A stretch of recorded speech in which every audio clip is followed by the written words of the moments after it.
In this video, we are going to learn how we factor quadratics in two variables.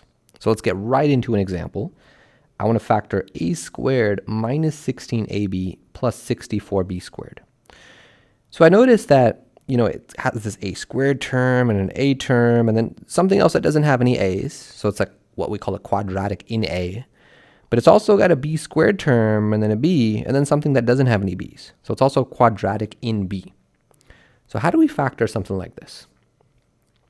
The first step is we pretend one of the variables isn't there, and we factor that. So for example, if I got rid of the b's, it would give me this, and I want to now factor this quadratic. So I'm looking for two numbers that sum to negative 16, and they multiply to 64. I want to give you a quick minute to try that. So pause it in 3, 2, 1, pause it, and see if you can factor this.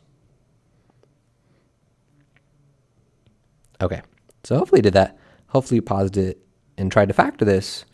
So what two numbers add to negative 16 and they multiply to 64? Well, it's going to be minus 8 and minus 8. So this factors as a minus 8 times a minus 8. Or I could write that as a minus 8, that quantity squared. And now what we want to do, one more step, is we'll put the variable back in this factorization in such a way that if I were to now distribute and FOIL it out, it would work out to what we started with. So where would we put the b's in this factorization so that after we FOIL it out, it would give us this? Well, I would want to put them next to the a's. So I would want to write this as a minus 8b. Let me put that b in a different color, 8b. That quantity squared. That is the factored form. To verify that, we could FOIL it out. We could write a minus 8b times itself. And if you multiply the first terms together, you'll get a squared.